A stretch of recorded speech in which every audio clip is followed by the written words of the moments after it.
भक्ति के कैले रहे भक्त प्रहलाद के बाप के नाम रहे हिरण्यकशिपु। उनका का नाम रहे जो हमरा के अलावा कोई भगवान नहीं थे बेटा। हमरे भक्ति करा हरी उरी कहे कोई नहीं थे भाई। मगर वो कहे जब पिताजी पिताजी आप तो भगवान हो ही नहीं सकते हैं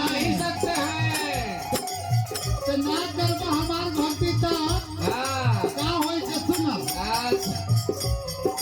भक्त प्रहलाद कहले हरि के भजन प्रहलाद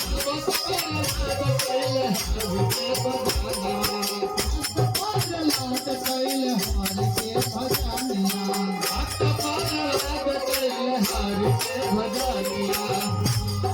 झारवा में दुख सहे मन में कलानिया झारवा में दुख सहे मन में कलानिया।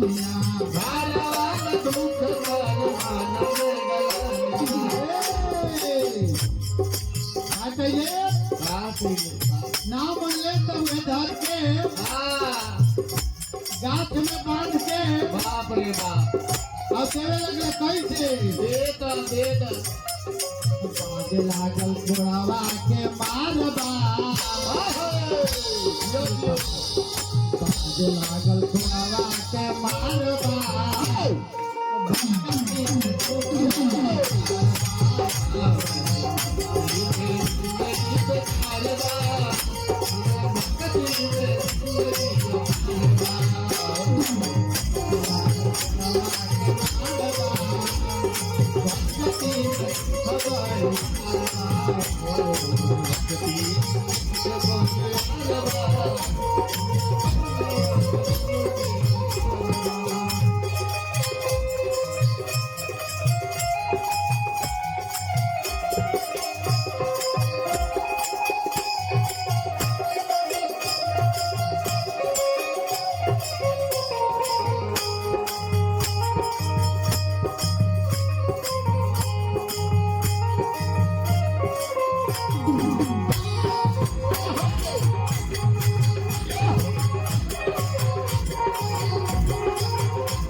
देखा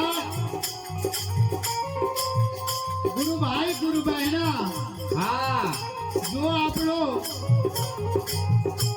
सुहागिन दीदी है जिसका सुहाग है है। हाँ सब धर्म से तगड़ा एक एक धर्म है आपके लिए। हाँ कौन धर्म बबुआ? पति धरा बस बात। आना तो लातो करो क्योंकि पति से बड़ा न कोई भगवान है न होने वाला होगा। क्योंकि कहा जाता है जो पति परमेश्वराय नमः। नमः तो नमः का तो सिर्फ भागवत करा। इसलिए पति का सत्कार करना चूकना नहीं चाहिए। नहीं चाहिए नहीं चाहिए। तब क्या कहना है? क्या कहना है बाबा? तुलसी बेचारी जलंधर के नारी, तुलसी बेचारी जलंधर के नारी, तुलसी बेचारी जलंधर के नारी। विष्णु भगवान बने गए सरकारी, विष्णु भगवान विष्णु भगवान बने गए सरकारी। ए भैया हाँ भैया तनी को ना, क्योंकि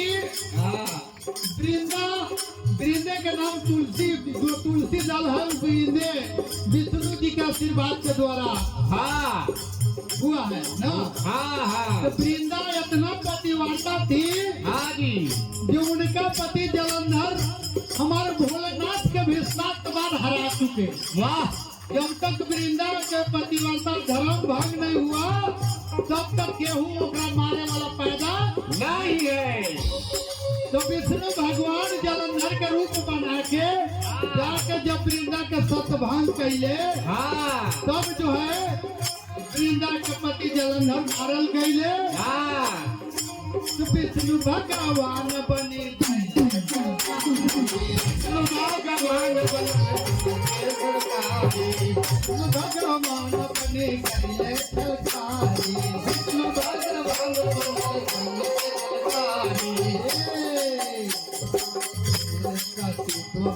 कैले एक बार बार, हाय हाय कैले एक बार बार।